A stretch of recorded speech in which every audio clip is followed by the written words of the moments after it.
الريال ويوفنتوس في ملحمة كروية موسم 2015. ليالي الأبطال لا مثيل لها، مباراة فيها كمية حماس أسطوري. لايك وصلى على الحبيب وتعال نشوف المتعة. الأولى من اليوفي بكرة صاروخية في حضن كاسياس، التانية من فيدال واليوفي داخلة بكل قوتها. ضغط رهيب من يوفنتوس ومراتا عاوز يسقط كورة من فوق كاسياس بس بيمسكها. بعد كل الضغط ده كان لازما يوفنتوس تسجل، وتيفيز بيستلم كورة ويشوطها وتروح بعدها لمراتا اللي بيسجل أولى أهداف المباراة. والريال لسه لحد دلوقتي ما جاتش المباراة في حضور رونالدو. أنشيلوتي مش عاجبه الوضع والريال مختفي تماما. بس تعال نشوف ايه اللي حصل. كروز بيرجع الريال بتسديدة صاروخية مكانها كان في الشبكة، بس بوفون بيشيلها ببراعة. التانية من اسكو سهلة في ايد الحارس، والريال بدأت ترجع تاني. التالتة من فاران بس بعيدة خالص عن مرمى بوفون. مراتا وتيفيز عاملين ماتش كبير، وتيفيز يضيع هجمة مهمة على اليوفي بتقرب من الهدف التاني والمباراة رايحة جاية.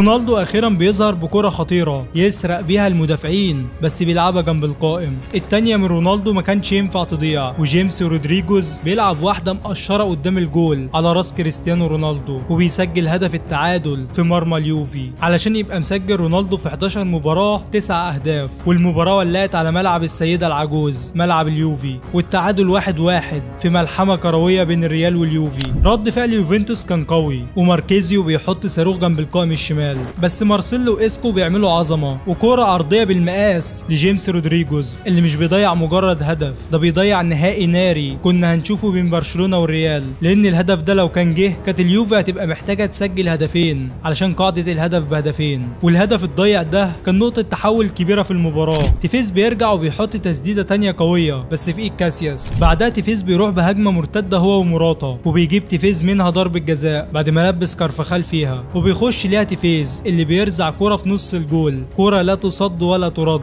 المباراة صعبة على الريال وخصوصا بعد الهدف ده، لان اليوفي لما بيرجع وبيدافع بيبقى صعب على اي فريق في العالم التسجيل فيه بسهولة، نفس فريق الاتليتي. واليوفي تتقدم بالتاني، وتعالى نشوف ايه اللي حصل. اليوفي بتضغط وإفرا بيعدي بس بيشيلها بيبي. رونالدو تعدي كرة من قدامه بشكل لا يصدق، كانت هتفرق كتير في المباراة، وبيضيع فرصة هدف على الريال. توني كروز بيجرب بتسديدة بس بعيدة عن بوفون. فاران بيغلط في وقت قاتل، ويورنتي ياخدها ويرقص كاسياس بس يلعبها وحش قوي، وهدف كان هيقتل بيه المباراة رسميا. الغريب ان هجمات اليوفي هي الاخطر وهم اللي بيهددوا دلوقتي، وبيرلو يلعب كورة على راس يورنتي ويضيع فرصة هدف تاني بمنتهى الغرابة. بس الحكم ما يستناش كتير، والحكم بيصفر بنهاية المباراة وبخسارة المرنجي نصف النهائي.